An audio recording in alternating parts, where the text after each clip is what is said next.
الحمد للہ رب العالمین والصلاة والسلام علی سید المرسلین وعلی آلہ وصحبہ اجمعین اما بعد فاعوذ باللہ من الشیطان الرجیم بسم اللہ الرحمن الرحیم وما كان لمؤمن ولا مؤمنة اذا قضى الله ورسوله امرا ان يكون لهم الخيرة من امرهم ومن يعص الله ورسوله فقد ضل ضلالا مبینا۔ ناظرین کرام، دین اسلام میں جس طرح قرآن مجید فرقان حمید حجت ہے، دلیل ہے، برہان ہے، ہم نے دین کا کوئی مسئلہ طے کرنا ہو، کسی بات کو ہم نے شرعی اور دینی بنیادوں پر کہنا ہو کہ یہ جائز ہے، یہ حلال ہے، تو اس کے لیے ہم قرآن پاک کی آیہ مبارکہ سے استدلال کرتے ہیں، دلیل پکڑتے ہیں، برہان کے طور پر پیش کرتے ہیں کہ یہ چیز اس لیے حلال ہے کہ اسے قرآن مجید فرقان حمید نے حلال ٹھہرایا ہے، یہ چیز اس لیے حرام ہے، یہ عمل اس لیے ناجائز ہے کہ قرآن مجید فرقان حمید نے اس کو حرام ٹھہرایا ہے اور ناجائز کہا ہے۔ تو اسی طرح ہمارے دین اسلام میں، شریعت مطہرہ میں،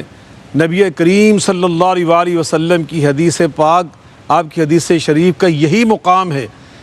حجت حدیث جس کو ہم کہتے ہیں کہ یہ بھی دین میں ایک حجت ہے، دین میں دلیل ہے، ہمارے دین میں برہان کی حیثیت رکھتی ہے، اس سے استدلال کیا جاتا ہے، اس سے ہم حلال و حرام کے مسائل پوچھتے ہیں حدیث پاک سے۔ رسول اللہ علیہ الصلوۃ والسلام جس طرح قرآن کسی چیز کو حلال کہہ دے تو حلال ہے، اسی طرح نبی کریم علیہ الصلوۃ والسلام کی زبان اطہر سے جس چیز کو حلال ٹھہرا دیا گیا ہم اس کو حلال کہتے ہیں، جس کو رسول اللہ صلی اللہ علیہ وسلم نے حرام ٹھہرا دیا ہم اسے حرام سمجھتے ہیں، اس لیے کہ قرآن مجید فرقان حمید میں اللہ تعالیٰ نے خود فرمایا وَمَا آتَاكُمُ الرَّسُولُ فَخُذُوهُ وَمَا نَهَاكُمْ عَنْهُ فَانْتَهُوا، جو میرے نبی کریم، میرے رسول کریم علیہ السلام تمہیں عطا کریں وہ پکڑ لو، جس سے وہ تمہیں منع کر دیں اس سے باز آ جاؤ، یہ ہے دین۔ نبی پاک صلی اللہ علیہ وسلم کا جو ارشاد ہے، آپ کا امر ہے، وہ دین میں حجت ہے اور اس کی اتنی اہمیت ہے کہ اللہ تعالیٰ خود قرآن مجید فرقان حمید میں ارشاد فرماتے ہیں فَلْيَحْذَرِ الَّذِينَ يُخَالِفُونَ عَنْ أَمْرِهِ أَن تُصِيبَهُمْ فِتْنَةٌ أَوْ يُصِيبَهُمْ عَذَابٌ أَلِيمٌ۔ میرے نبی کریم علیہ الصلوۃ والسلام کا امر، نبی کریم علیہ السلام کا امر کہا جا رہا ہے، یا اللہ کا امر نہیں کہا جا رہا۔ بے شک رسول اللہ کا جو امر ہے وہ اللہ ہی کا امر ہوتا ہے، جیسے اللہ نے خود قرآن پاک میں فرمایا وَمَن يُطِعِ الرَّسُولَ فَقَدْ أَطَاعَ اللَّهَ، جو رسول اللہ صلی اللہ علیہ وسلم کی اطاعت کرتا ہے، آپ کے امر، آپ کے حکم کو مان لیتا ہے، وہ اصل میں اللہ کو مانتا ہے، اللہ کا حکم مانتا ہے، اللہ کا امر مانتا ہے، اس لیے کہ رسول اللہ صلی اللہ علیہ وسلم وہ اپنی منشا سے، اپنی مرضی سے بات نہیں کرتے، حالانکہ بحیثیت مسلمان، بحیثیت ایک ایمان والے ہمارا یہ عقیدہ اور ایمان ہے کہ رسول اللہ کی منشا، رسول اللہ کی مرضی، آپ کی چاہت، وہ بھی پاکیزہ، وہ بھی دین، وہ بھی اللہ کی منشا کے عین مطابق، مگر اللہ نے خود قرآن مجید میں فرمایا قسم اٹھا کر وَالنَّجْمِ إِذَا هَوَىٰ مَا ضَلَّ صَاحِبُكُمْ وَمَا غَوَىٰ وَمَا يَنطِقُ عَنِ الْهَوَىٰ إِنْ هُوَ إِلَّا وَحْيٌ يُوحَىٰ۔ میرے رسول کریم جو تمہارے صاحب ہیں صلی اللہ علیہ وآلہ وسلم، وہ اپنی ہوا اور اپنی خواہش سے بات نہیں کرتے، وہ نہیں بولتے، وہ تب بولتے ہیں جب اللہ ان پر وحی نازل فرماتا ہے۔ تو اللہ کی وحی سے جو آپ حکم ہمیں دے رہے ہیں، امر دے رہے ہیں، تو فرمایا اللہ رب العالمین نے میرے نبی کریم علیہ الصلوۃ والسلام کے امر سے انحراف کرنے والا، فرمایا اس سے منہ پھیرنے والا، ان تصیبہم فتنۃ، وہ آزمائشوں میں گر جاتے ہیں، فتنوں میں پڑ جاتے ہیں، او یصیبہم عذاب علیم، اور بالآخر انجام ان کا المناک عذاب ہوگا، اس لیے کہ نبی کریم علیہ الصلوۃ والسلام کے جو اوامر ہیں، رسول اللہ صلی اللہ علیہ وسلم کے جو حکامات ہیں، وہ بلا شبہ میرے اللہ کے حکامات ہیں، اور یہ ایمان کا تقاضا۔ اللہ پاک نے خود قرآن پاک میں فرمایا وما كان لمؤمن ولا مؤمنة اذا قضى الله ورسوله امرا ان يكون لهم الخيارة من امرهم ومن يعص الله ورسوله فقد ضل ضلالا مبینا۔ کسی مومن مرد اور کسی مومنہ خاتون کے لائق، اور اس کے زیب، اس کو یہ زیب نہیں دیتا، اس کے شان نہیں ہے کہ اللہ اور اللہ کے رسول صلی اللہ علیہ وسلم جب کوئی فیصلہ کر دیں تو وہ اپنے اختیار چلائے، اپنی مرضی پہ چلے۔ اگر کوئی اس طرح کر کے اللہ کی معصیت کرتا ہے اور رسول کریم صلی اللہ علیہ وسلم کی معصیت کرتا ہے، فرمایا فقد ضل ضلالا مبینا، وہ کھلا گمراہ ہو جاتا ہے۔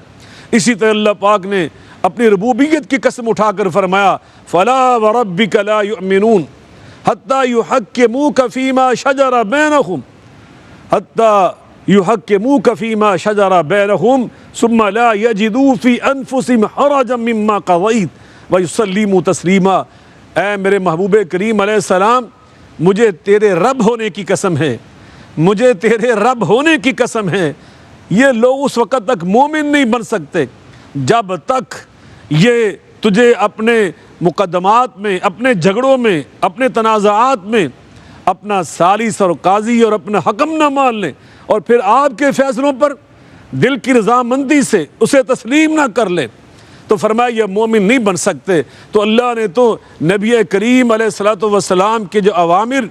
آپ کے حکامات، آپ کے ارشادات، جن آج ہم احادیث نبویہ کے نام پر جانتے اور پہچانتے ہیں، علی صاحبہا افضل الصلاۃ والسلام، ان کی اہمیت کو خود بیان فرمایا، ان کی حجیت کو خود بیان فرمایا۔ میرے اللہ تعالیٰ فرما رہے ہیں وَمَن يُشَاقِقِ الرَّسُولَ وَمَن يُشَاقِقِ الرَّسُولَ مِن بَعْدِ مَا تَبَيَّنَ لَهُ الْهُدَىٰ وَيَتَّبِعْ غَيْرَ سَبِيلِ الْمُؤْمِنِينَ نُوَلِّهِ مَا تَوَلَّىٰ وَنُصْلِهِ جَهَنَّمَ وَسَاءَتْ مَصِيرًا۔ جو میرے نبی کریم علیہ الصلوۃ والسلام کی اطاعت کی بجائے آپ کے راستے کو چھوڑ دیتے ہیں، باوجود اس کے اس کے سامنے ہدایت واضح ہو گئی۔ یہاں اللہ تعالیٰ نے آپ کی سیرت مبارکہ، آپ کی سنت مطہرہ، آپ کی حدیث شریفہ کو لفظ الہدا سے تعبیر فرمایا۔ اللہ تعالیٰ فرما رہے ہیں کہ میرے نبی پاک صلی اللہ علیہ وسلم کی حدیث تمہارے سامنے واضح ہو گئی، تم نے پھر بھی انحراف کیا، تم نے پھر بھی منہ پھیرا، تو فرمایا یاد رکھیے نوَلِّهِ مَا تَوَلَّىٰ، ہم ایسے نالائق لوگوں کی رسی ڈھیلی کر دیتے ہیں، وَنُصْلِهِ جہنم، اور بالآخر ان کا ٹکانہ ہم جہنم بنا دیتے ہیں۔ تو نبی کریم علیہ الصلوۃ والسلام کی احادیث کی جو حجیت ہے اور بطور دین وہ دلیل اور حجت ہیں، انہیں اللہ تعالیٰ نے خود قرآن مجید فرقان حمید میں بڑی وضاحت کے ساتھ بیان فرمایا، اور یہاں تک فرمایا اللہ تعالیٰ نے وَأَنزَلْنَا إِلَيْكَ ذِكْرًا لِتُبَيِّنَ لِلنَّاسِ مَا نُزِّلَ إِلَيْهِمْ۔ یاد رکھو قرآن پاک کا فہم اور قرآن پاک کے مطالب تمہیں اس وقت تک سمجھ نہیں آ سکتے جب تک اللہ کی اس وحی کو تم نہ مان لو اور اس کو نہ پڑھ لو، اس کو نہ سن لو، اسے نہ سمجھ لو، جو ہم نے الگ طور پر اپنے نبی کریم جناب محمد مصطفیٰ علیہ الصلوۃ والسلام پر قرآن کی وضاحت کے لیے نازل فرمائی۔ قرآن پاک میں اللہ فرماتے ہیں وَمَا كَانَ لِبَشَرٍ أَن يُكَلِّمَهُ اللَّهُ إِلَّا وَحْيًا أَوْ مِن وَرَاءِ حِجَابٍ أَوْ يُرْسِلَ رَسُولًا فَيُوحِيَ بِإِذْنِهِ مَا يَشَاءُ إِنَّهُ عَلِيٌّ حَكِيمٌ۔ اللہ فرماتے ہیں میں اپنے نبیوں سے بات کیسے کرتا ہوں؟ تین طریقوں سے۔ فرمایا ایک وحی، اور فرمایا من ورائے حجاب، کبھی میں براہ راست بھی ان سے بات کرتا ہوں پردے کی اوٹ میں بیٹھ کر، اور کبھی فرمایا میں اپنا فرشتہ بھیجتا ہوں وہ آ کر میرے پیغام ان تک پہنچاتے ہیں۔ اب تین طریقے اللہ نے خود قرآن مجید فرقان حمید میں نبیوں پر وحی کے نازل کرنے کے بیان فرمائے، اور ان میں جو تیسرا طریقہ ہے قرآن مجید فرقان حمید، اس طریقے سے نبی پاک صلی اللہ علیہ وسلم پہ نازل کیا گیا۔ اور یرسل رسولا، فرشتہ آتا ہے اللہ کا پیغام نبی کریم علیہ الصلوۃ والسلام تک پہنچاتا ہے۔ خود قرآن پاک میں اللہ نے اس کی وضاحت فرمائی نزل بہ الروح الامین، نزل بہ الروح الامین علی قلبک لتکون من المنذرین۔ اے میرے محبوب کریم علیہ الصلوۃ والسلام، اس قرآن مجید فرقان حمید کو لے کر جناب روح الامین جبریل امین علیہ السلام نازل ہوئے اور آپ کے قلب اطہر پہ نازل ہوئے، تاکہ آپ منذر بن کر ان لوگوں کو جو جہنم کی طرف بڑھ رہے ہیں اور اللہ کے ایمان کو اس کو چھوڑ رہے ہیں، اللہ اور رسول کی تعلیمات سے انحراف کر رہے ہیں کہ ان سے بچ جائیں جہنم کے انجام سے۔ تو گویا قرآن مجید فرقان حمید اللہ نے فرشتے کے ذریعے آپ پر نازل فرمایا، لیکن اس کے ساتھ جو دو الگ وحی کی صورتیں اللہ نے بیان کی ہیں، وہ جو صورتیں نازل کی گئی ہیں آپ پر، اس کا نام ہی حدیث پاک ہے۔ اللہ پاک نے الگ جو وحی دو انداز میں آپ پہ نازل فرمائی، اور اس کی بہت ساری مثالیں ہمارے دین کے اندر موجود ہیں، ہماری شریعت کے اندر موجود ہیں، خود قرآن مجید فرقان حمید میں اللہ پاک نے بیان فرمائی۔ اور میں سے ایک مثال میں آپ کے سامنے اپنی اس گفتگو میں بیان کرنا چاہتا ہوں۔ قرآن مجید فرقان حمید میں اللہ فرماتے ہیں وَمَا جَعَلْنَا الْقِبْلَةَ الَّتِي كُنْتَ عَلَيْهَا إِلَّا نَعْلَمَ مَن يَتَّبِعُ الرُّسُولَ مِمَّن يَنقَلِبُ عَلَىٰ عَقِبَيْهِ۔ نبی کریم علیہ الصلوۃ والسلام نے جب مدینہ منورہ میں نماز با جماعت کا آغاز فرمایا، 16 ماہ نبی پاک صلی اللہ علیہ وسلم اور صحابہ کرام نماز با جماعت جس قبلہ کی جانب رخ کر کے پڑھتے تھے، وہ امت مسلمہ کا قبلہ اول، جس کو آج بھی ایک ایک ہمارا امت مسلمہ کا فرد جانتا ہے کہ وہ قبلہ اول ہے، بیت المقدس کی جانب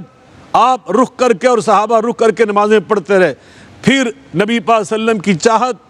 نبی پاک صلی اللہ علیہ وسلم کی تمنا، قد نرا تقلب وجهك فی السماء فلنولینک قبلۃ ترضیٰ، اللہ پاک نے آپ کی چاہت کے مطابق آپ کا قبلہ وہ بنایا جو آپ کے دادا جان ابراہیم خلیل اللہ علیہ السلام نے اور آپ کے بابا جان جناب اسماعیل ذبیح اللہ علیہ السلام نے تعمیر فرمایا تھا۔ لیکن یہاں پر یہ بات میں عرض کرنا چاہتا ہوں، یہ بیت اللہ کے قبلہ بنانا تو اللہ نے قرآن میں بیان فرمایا، لیکن بیت المقدس کا قبلہ بنایا جانا اور 16 مہینے اس کی طرف نمازیں رخ کر کے پڑھنا، یہ 30 پاروں اور 114 سورتوں میں کوئی ایک آیت بھی موجود نہیں ہے جو یہ نشاندہی کرتی ہو کہ نبی پاک صلی اللہ علیہ وسلم کو بتایا گیا اور یہ فرمایا گیا۔ کوئی ایک آیت کہ جس میں یہ بتایا گیا کہ مسلمانوں تمہارا قبلہ بیت المقدس ہے،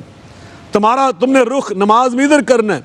کہیں قرآن پاک میں معلوم ہوا کہ قرآن پاک سے ہٹ کر اللہ نے جو آپ پر وحی نازل فرمائی، اور اس وحی کے ذریعے آپ نے، چونکہ نبی پاک اپنی مرضی سے قبلہ متعین کرنے والے نہیں ہیں کہ آپ نے اپنی مرضی سے قبلہ بنا دیا اور امت نے، نہیں، ایسا نہیں ہے۔ نبی پاک صلی اللہ علیہ وسلم نے بیت المقدس کو 16 مہینے اپنی نماز قبلہ بنایا تو اللہ کے حکم سے بنایا، اللہ کی مرضی سے بنایا، اور اللہ کی وہ مرضی، اللہ کی وہ منشا پورے قرآن مجید میں بیان نہیں کی گئی۔ معلوم ہوا وہ الگ وحی کے ذریعے نبی پاک صلی اللہ علیہ وسلم کو بتایا گیا، وہ جو الگ وحی ہے اسی کا نام حدیث پاک ہے، اسی کا نام سنت مطہرہ ہے، وہی علم حدیث ہے، وہی آج دین کا مصدر ہے۔ قرآن مجید فرقان حمید، اس کا فہم یاد رکھیے۔ ایک صحابی رسول ہیں، اللہ پاک نے قرآن مجید فرقان حمید میں فرمایا کلوا واشربوا حتی یتبین لکم الخیط الابیض من الخیط الاسود، کہ رمضان مبارک کی راتوں میں کھانا کھاتے رہو، پانی پیتے رہو جب تک سفید داغا سیاہ داغے سے ممتاز نہ ہو جائے، الگ نظر نہ آنا شروع ہو جائے۔ وہ صحابی رسول 2 داغے انہوں نے رکھ لیے تکیے کے نیچے، ایک سفید رنگ کا ایک سیاہ رنگ کا، بار بار اٹھ کر سحری کے ٹائم ان کو دیکھتے رہے کہ ان دونوں میں فرق ہو جائے، لیکن اندھیرے میں دونوں ایک جیسے نظر آتے رہے، حتیٰ کہ بالکل دن سفید ہو گیا۔ بہت تاخیر سے جا کر سمجھ آئی کہ یہ سفید داغ ہے، یہ سیاہ داغ ہے۔ آ کر نبی پاک صلی اللہ علیہ وسلم خدمت میں عرض کرتے ہیں تو آپ نے ارشاد فرمایا کہ یہ معنی نہیں ہے، یہ روئی کے بنے داغے یہاں سے مراد نہیں ہیں، یہاں سے افق کے داغے مراد ہیں، افق کے داغوں کی بات ہو رہی ہے۔ تو گویا نبی کریم علیہ الصلوۃ والسلام کے بیان کرنے سے قرآن پاک کا جو معنی اور مفہوم تھا وہ متعین ہوا، وہ طے ہوا۔ اسی طرح نبی کریم علیہ الصلوۃ والسلام کے پاس صحابہ ہے کہ قرآن پاک میں اللہ نے فرمایا الذین آمنوا ولم یلبسوا ایمانهم بظلم اولئک لهم الامن وهم مہتدون، ہدایت یافتہ امن کے حقدار وہ لوگ ہوتے ہیں جو ایمان کے بعد ظلم کی آمیزش نہیں کرتے۔ تو سب صحابہ نے کہا اینا لم یظلم نفسہ، چھوٹے موٹی غلطیاں تو ہر بندے سے ہو جاتی ہیں، ظلم تو ہو جاتے ہیں ہم سے، تو اس کا مطلب ہم میں سے کوئی بھی ہدایت یافتہ نہ ہوا۔ آپ نے فرمایا یہ ظلم مراد نہیں ہے، یہ وہ ظلم ہے جو سورہ لقمان میں اللہ نے بیان فرمایا کہ لا تشرک باللہ ان الشرک لظلم عظیم، اللہ کے ساتھ شرک نہیں کرنا ہوگا، یہ بہت بڑا ظلم ہے۔ یہ مراد ہے کہ بندہ ایمان لا کر اگر شرک کرے تو یہ ظلم کرتا ہے۔ تو یہاں معلوم ہوا کہ قرآن پاک کے معانی، مطالب، مفاہیم وہ بھی رسول اللہ صلی اللہ علیہ وسلم کی حدیث سے طے ہوتے ہیں۔ اللہ سے میں دعا کرتا ہوں اللہ ہمیں نبی پاک صلی اللہ علیہ وسلم کی حدیث کی جو حیثیت ہے، دین اور شریعت میں جو اس کی اہمیت ہے، جو اس کی حجیت کا مقام ہے، اسے سمجھنے اور اسے اپنے دل دماغ سے اپنانے کی اور اپنے دل دماغ میں اس کو جگہ دینے کی اور اس سے انتہا درجے کی محبت کرنے کی توفیق عطا فرمائے، چونکہ یہ ایمان ہے اور یہ بنیادی ہمارے ایمان کے بنیادی تقاضوں میں سے ایک اہم تقاضا ہے۔ اللہ ہمیں اس کو پورا کرنے کی توفیق عطا فرمائے۔ وآخر دعوانا ان الحمد للہ رب العالمین۔